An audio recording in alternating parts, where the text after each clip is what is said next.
So sad.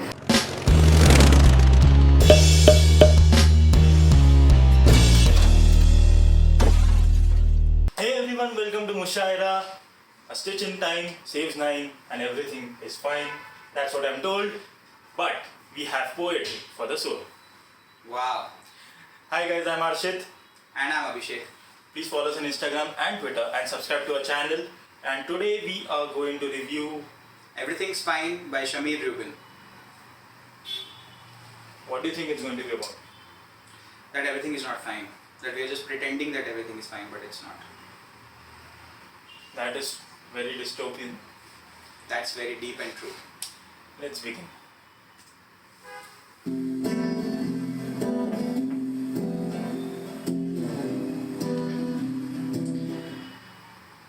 She sits next to me, staring vexedly at the purple sea. An expression more complex and perplexed than it was meant to be. For the first half an hour, no one talks. The only sound we hear are the hollow murmurs of evening walks in the waves crashing against the rocks under our feet. Then, after an eternity, she turns to me, breathes, and says, "You're the worst friend I've ever seen." This hurts twice as much because deep inside, I agreed.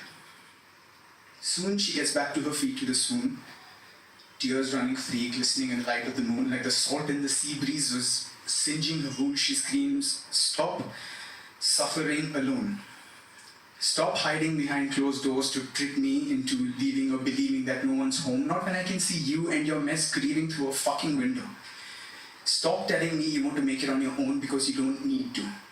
This isn't the pact of friendship I agreed to. Stop defending the pain it takes to keep you because this suffocation is unending and I need to breathe too. Stop leaving me behind at every turn because by now I'm lost and I'm blind. I'm tired of the million times you said everything's fine and I can clearly see I'm being lied to. For the sake of 3 long years of friendship that we've both been tied to, tonight, just tonight, please, I ask for truth." The overwhelming urge to purge on my regret is up to here now, but I don't. I want to justify every action, every reaction, every fear now, but I won't. With a sharpened blade of quiet restraint, I slay every word in my throat as the little voice in my head goes, "Shh, shh, shh, shh." Because we don't talk about our problems at home. When I was a 7-year-old, my father was fighting a war when he crashed his plane. He jumped out in time, but the forces of nature weren't kind on the day as he fell to the ground in the most excruciating way imaginable, bleeding on a shattered spine. Lying and dying in abominable pain, his surgeon told him he'd be lucky if he ever learned to walk again. But even when confined to a wheelchair, bereft of the ability to stand, my father would take a ball in his hand, repeatedly pick it as his 8-year-old son knocked it back to him in a game of cricket. Come to think of it, 15 years on, I can't write on a feeling as crippling as staring at the bedroom ceiling or the walls, knowing that your dreams are reeling and reduced to thoughts no one else would ever know. My father taught me this. We don't talk about our problems at home. When I turned 18, my father asked my cancer-stricken mother to choose between a house near the hospital or one near my sister's school. Now, despite her weakened defenses, the impending pain and the consequences, my mother chose the latter because she could deal with her demons at hand, but not with the thoughts of the inconvenience my sister would feel if we moved during her board exams.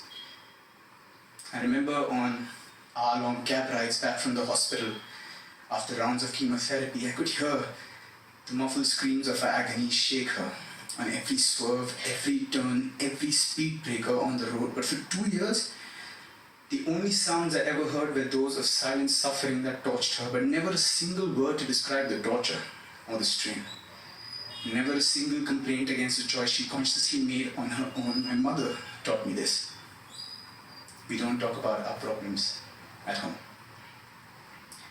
I want to tell my friend this, the reason why she can't break my walls, the reason why every secret is a secret and why I don't believe I suffer at all, because I have no problems. I've been raised by two people who've been cursed to go through a whole lot worse through fate's decisions, and they never let me understand what it felt like to nurse such grave incisions. I want to tell her about the time I broke my shoulder and sat on my bed moaning and groaning in pain. My father took one look at me and said, "That's cute," but I fell out of a plane. I want to tell her about the mother who never cried because of a terminal disease but broke down because being in a wheelchair wouldn't let her cook for her family every eve. My parents taught me this. That pain is a very subjective entity when you put the grievances of your loved ones before your own. My parents taught me this. We don't talk about our problems at home. But instead of the million words inside my head that I could have said to my friend, I offer her my first line of defense, an apologetic smile. I look at her, hold her hand and say, "Everything's fine. Thank you."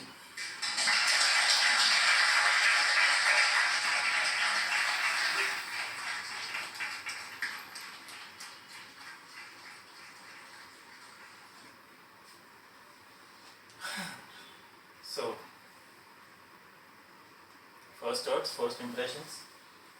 Yeah, it made me very emotional. It was sensitive for him to, share his own family story and convey what he feels because of what is going on at his home.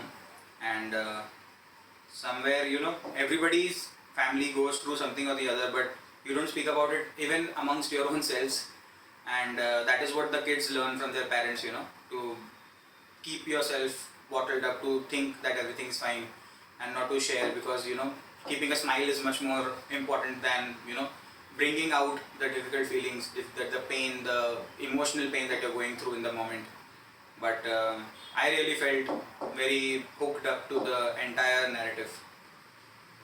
Yeah, as far as the narrative goes, when it started out, I thought it was going to be, something mundane, something usual, because it took a lot of time for him to pick up that momentum.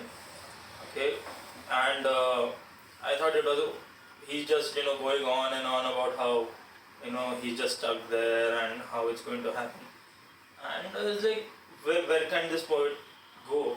But then I started noticing these intelligent phrases. Like there was this there was a rhyming scheme that went through. Okay, and the way he was using that rhyming scheme was brilliant. Okay, there was this hidden almost like it was not superficial, nor was it deep.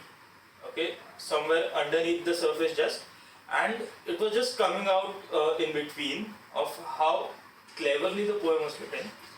And when it narrowed down, it funneled almost towards the end, I realized that where it's going to go.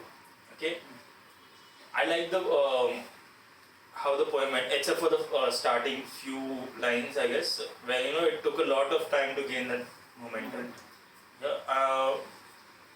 The content, as far as obviously it's based on a true story, is real life.